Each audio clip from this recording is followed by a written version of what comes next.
క్రీస్తునందు ప్రియమైన సహోదరి సహోదరులకు యేసుక్రీస్తు నామములో శుభములు. దేవుని యొక్క మహిమ మీ మీద ప్రకాశించునుగాక. ఈరోజు దేవుడు మనకిచ్చిన మాట 80వ కీర్తన 2వ వచనం. ఎఫ్రాయిము బెన్యామీను మనస్సే అను వారి ఎదుట నీ పరాక్రమమును మేల్కొల్పి మమ్మను రక్షింపారము. ఈ మాటలు మనము కీర్తనలో 80వ కీర్తనలో చూస్తున్నాము. ఇక్కడ చెప్తున్నారు కదా, కీర్తనకారుడు ఇక్కడ ఒక మాట చెప్తున్నారు. ఎఫ్రాయిము బెన్యామీను మనస్సే అను వారి ఎదుట నీ పరాక్రమమును మేల్కొల్పి మమ్మను రక్షింప రమ్ము.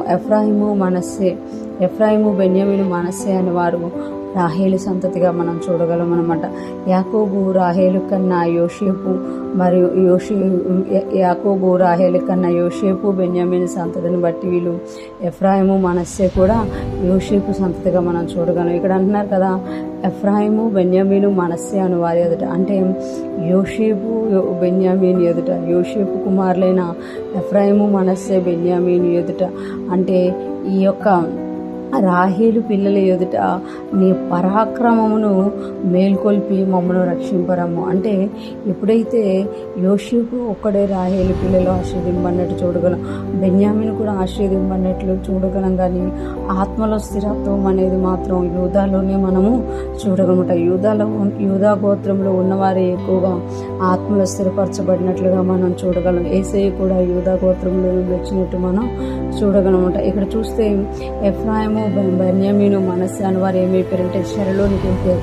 ఈ కీర్తనలో మనం ఎక్కువగా ఏం చూస్తామంటే, మేము చెరలో ఉన్నాము, మమ్మల్ని రక్షించు అనేది మనం ఎక్కువగా చూస్తామన్నమాట. అంటే చెరలోకి వెళ్ళిపోయారు కనుక చెరలో నుండి నువ్వు మమ్మల్ని విడిపించడానికి నీ పరాక్రమమును మేల్కొల్పి మమ్మల్ని రక్షింపు. అంటే నువ్వు పరాక్రమం గలవాడు కనుక నీ పరాక్రమమును మేల్కొల్పు. ఎందుకనంటే మేము చాలా సంవత్సరాల నుండి చెరలో ఉండిపోయాము. ఎఫ్రాయిము బెన్యామీను మనస్సే అను వారి ఎదుట నీ పరాక్రమమును మేల్కొల్పి మమ్మను రక్షింపుము. అంటే మేము చెరలో ఉండే కనుక నువ్వు పరాక్రమవంతుడివి, నువ్వు ఒకప్పుడు మమ్మల్ని చెరలో నుండి విడిపించిన వాడు కనుక నీ పరాక్రమమును మేల్కొలుపు అని ఇక్కడ కీర్తనాకారుడు తెలియజేసినట్లుగా మనం చూడగలం అన్నమాట. ఈరోజు మనం కూడా అనేకమైన చెరల్లో నా కష్టంలో ఉన్నప్పుడు దేవుడు పరాక్రమవంతుడని ఎరిగినప్పుడు ఆయనకు మనం ప్రార్థిస్తూ ఉంటామన్నమాట. ప్రభా, నువ్వు పరాక్రమవంతుడు కనుక నీ పరాక్రమమును మేల్కొల్పి మమ్మల్ని రక్షించడానికి రా, మమ్మల్ని రక్షించు, మమ్మల్ని పరిస్థితి నుండి విడిపించు అని అడుగుతుంటాం అనమాట. అంటే ఎప్పుడైతే ఆయన పరాక్రమం మేల్కొల్పింది, ఇదే ప్రార్థన మోషే గారు చేసినట్టు, దావీదు చేసినట్టు కూడా మనం చూడగలుగుతాం. నీ పరాక్రమం నువ్వు మేల్కొల్పు, నువ్వెందుకు నీ చేయి దాచుకొని ఉన్నావు, ఇంకెందుకు నీ శత్రువులు ఎదుట నీ పిల్లల్ని అనగదొక్కుతున్నావు అని ప్రార్థించినట్టుగా మనం చూడగలం. ఈరోజు ఫ్రెష్ మన్నా వింటున్న ప్రతి ఒక్కరూ జ్ఞాపకం చేసుకోవాలి.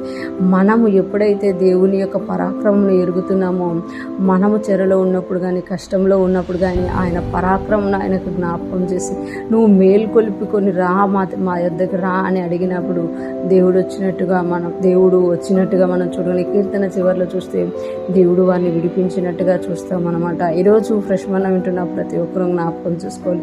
ఎప్పుడైతే మనము దేవుని శక్తిని ఏదైతే ఎరిగి ఉన్నామో దానిని బట్టి ప్రార్థించినప్పుడు, దానిని బట్టి ఆయన సన్నిధిలో అడిగినప్పుడు ఆయన నిశ్చయముగా మనల్ని ఆశీర్వదించే దేవుడుగా ఉన్నారు, విడిపించే దేవుడుగా ఉన్నారు, మనల్ని నడిపించే దేవుడుగా ఉన్నారనమాట. అటువంటి గొప్ప కృపనిచ్చిన దేవునికే మహిమ చెల్లిస్తూ మనం అందరం కూడా దేవుని సన్నిధిలో ప్రార్థిస్తూ ముందుకు సాగిపోదుము గాక. ఆమేన్.